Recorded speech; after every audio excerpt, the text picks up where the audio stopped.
四季轮回，又是一年立春，太阳直射点由南至北移动到南回归线与赤道之间。古人说：立，始建也，春气始而建立也。立春为一年的开端，不仅象征自然界的更新，也意喻人心与命运的重启。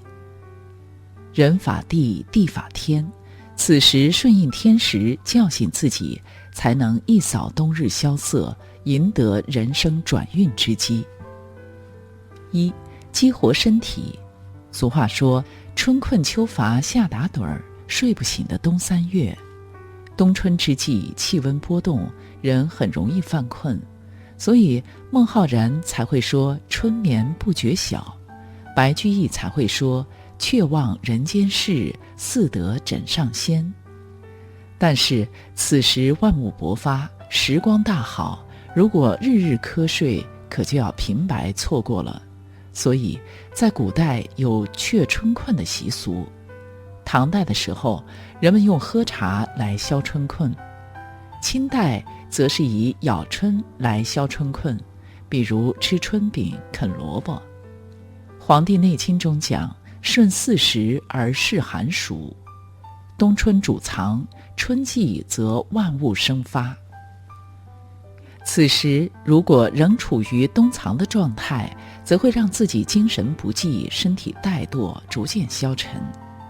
身体是能量的载体，身体无法醒来，能量自然不足。立春是四季的开端，也是激活身体的最佳时机，唤醒慵懒的身体，提升自己的精气神。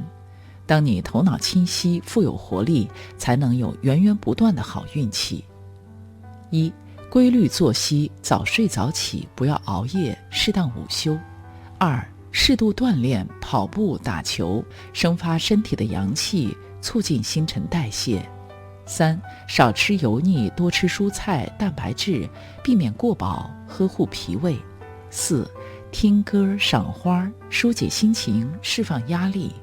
五、改善环境，定期开窗通风，增加空气含氧量，提神醒脑。二、唤醒心情。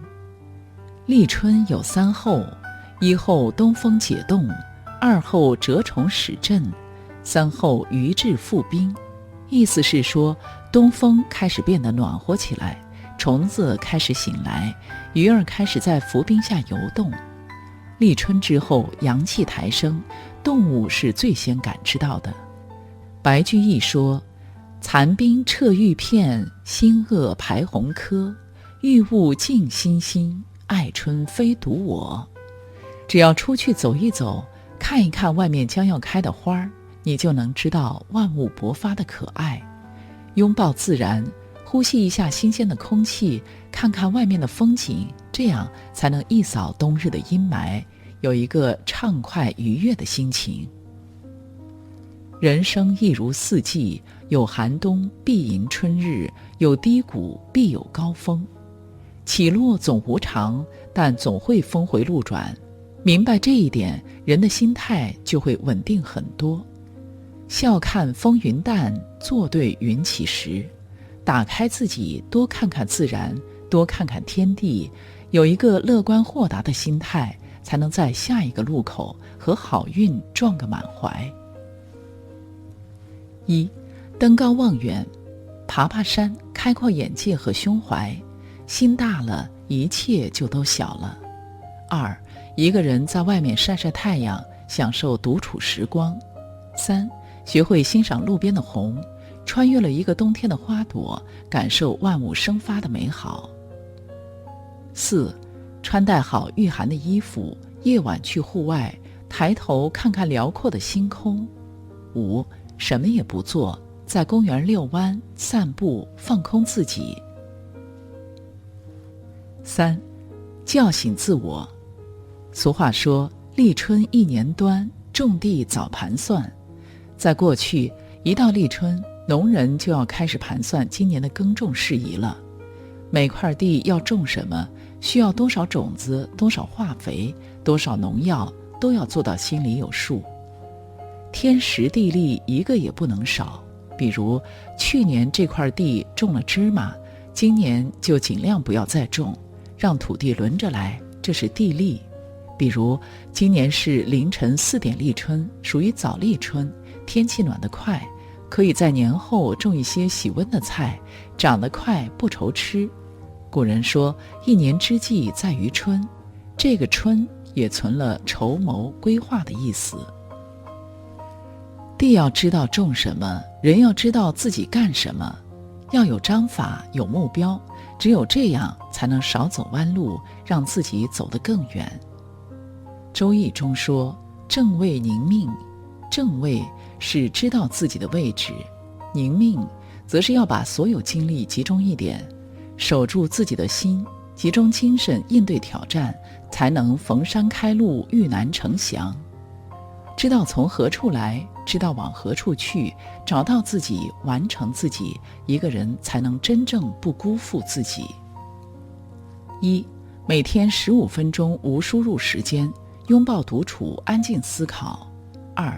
尝试做一下价值观排序，自由、成长、家庭这些，搞清什么对自己更重要。3.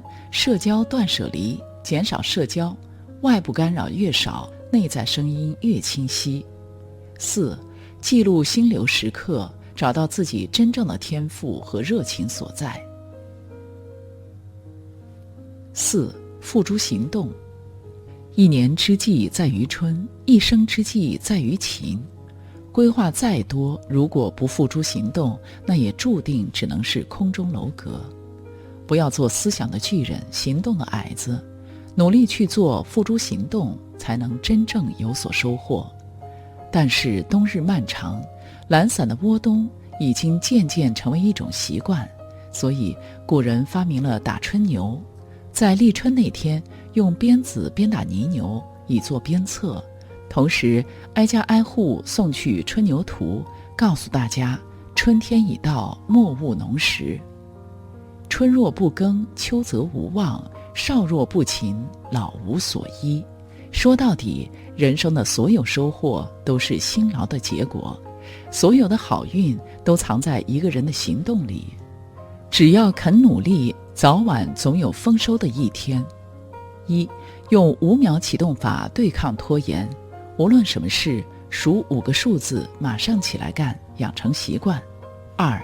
把任务缩小到不可能失败的程度，每天读几页书，背一个单词，打开执行通道，后续行动会自然跟上。3. 建立奖励机制，完成目标立刻给自己小奖励。4. 清理工作区，手机免打扰，只留当下需要做的事情，让自己进入心流模式。礼记记载，周代的时候，天子会率百官东郊迎春，祭祀春神。到了唐宋时期，群臣都要入朝祝贺，明朝宫廷的迎春仪式更是隆重浩大。这是古人对立春的敬重与感恩。立春不是一个普通的节气，它意味着四季轮回的开始，时间秩序的重启。造化重新给了万物生机，也给予我们新的机会，新的开始。这是自然重启的契机，也是人生转运的机会。